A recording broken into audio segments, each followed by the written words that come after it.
worldliness is a cesspool of vile quicksand the whole world's jumping into because of the clergy. Most everything upon this earth is taught through clergy first because God came first years and years and years and years and years ago. And then they decided not to follow him. They decided that there's more fun, supposedly, in the evil that they pursued after. And they still do today, and it's even worse today than ever. People are jumping on the Christian bandwagon head first, headlong, for the mere sake of thinking that they have salvation. Well, newsflash, salvation only comes through being born again, maintaining it, and that is through all our thoughts, must be his righteousness, not anything else. And if it is anything else that is vile and worldly, which is all that worldliness is, quicksand and a cesspool heading for hell. It's hell's escape hatch, if you want to call it. Maybe not escape hatch, but it's hell's loophole that everybody wants to take. They want loopholes in everything. So, well, there's your loophole, right straight to hell. And then after that, hell will be cast into the lake of fire according to Revelation. Better read it. 20, verse 14. Chapter 20 in Revelation, verse 14.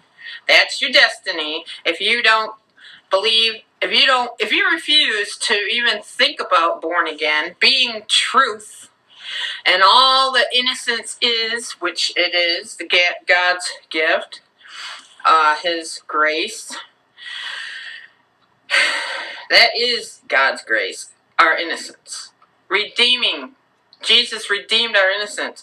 We have to reclaim back our innocence in order to be born again. How do you do that? You trust in every word Jesus said after you read it over and over and over. And don't stop.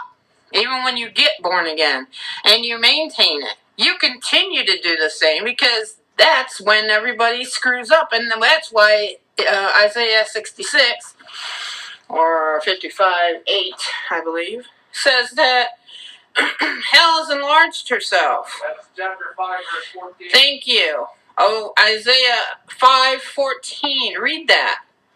Isaiah 5:14. Hell has enlarged herself and opened her mouth wide. Why? Because it has to take more people in. Because they send themselves there. God never sends anyone to hell. He gives us every opportunity, especially with his Son. That was the only opportunity we ever had that was given to us by him, the Father.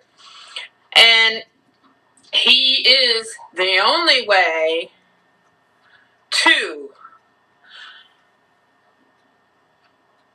salvation. And nobody, absolutely read it, nobody.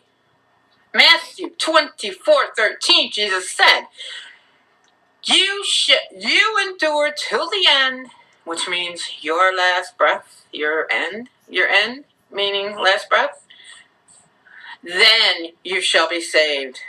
Endure.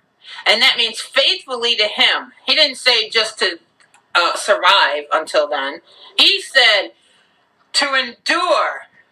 And we have to endure by working at our own salvation once we get born again. And that is maintenance. That's the maintenance of born again. And that's the truth.